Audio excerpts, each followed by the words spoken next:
an exercise that we can do to create space in the posterior capsule of the hip is to get onto hands and knees, and we're going to try to put some weight through that leg so that the thigh bone is pushing into that posterior capsule.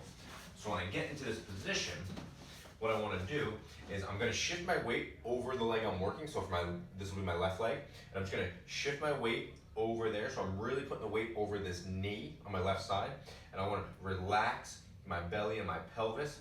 So I'm trying to push this thigh bone like I'm pushing the ball out the back of the socket, like as if I was going to dislocate it.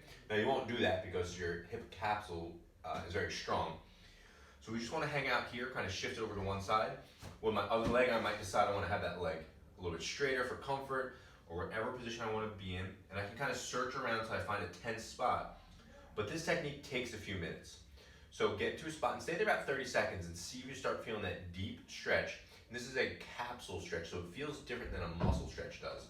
And we just want to hang out there for 2 or 3 minutes. And we might need to build our tolerance up to that, and that's okay. But this really helps to get rid of some of the pinching in the front of the hip, or some of the ability to actually rotate the hip when we're going into a low squat or we're fully flexing our hips. So this is a great way that we can get a capsule stretch, which is different than a muscle stretch. We're just going to stay here, shift it over that hip, and over time I'm just going to sink into it a little bit more and feel a deeper stretch. And this is how we're going to do a posterior hip capsule stretch.